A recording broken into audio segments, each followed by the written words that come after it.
Всем привет! Лас-Вегас все-таки удивительное место. Уж больно ни на что не похожее. Хотя как раз много на чего похожее. Сейчас объясню. За 3 моих визита туда у меня сформировалось убеждение, что сердце и самая интересная достопримечательность города – это не казино, шоу или концерты, а Лас-Вегас-Стрип. Участок бульвара Лас-Вегас в центре, длиной около 7 километров.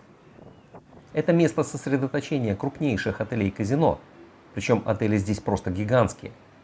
Для справки, из топ-20 самых больших отелей в мире по номерному фонду 12 отелей – это Лас-Вегас. Отель в Вегасе – это, как правило, целый квартал зданий.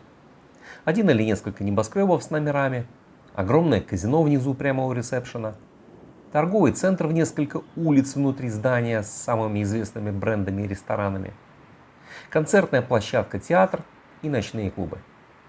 И какая-нибудь своя фишка, отсылающая к чему-нибудь знаменитому. Возьмем Caesars Palace. Это гигантский отель, оформленный в стиле Древнего Рима, с учетом американской специфики.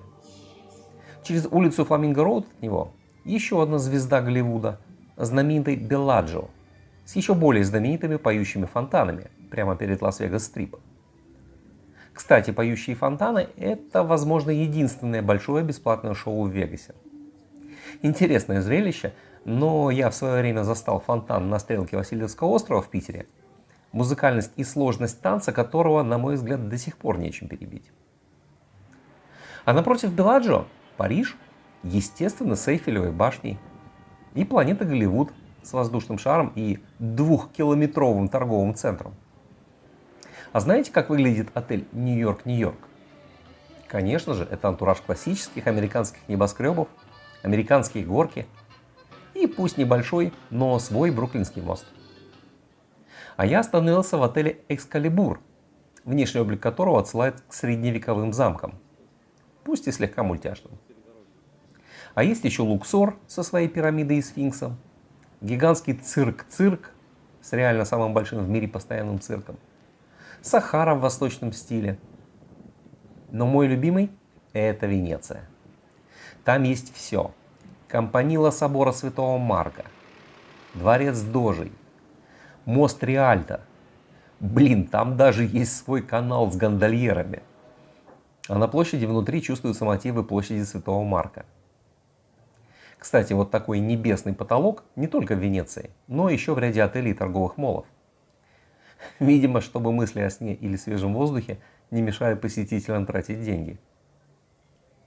Еще интересно, рестораны во всех отелях соответствуют тематике. Так что я наконец-то вкусно поел в этой своей поездке.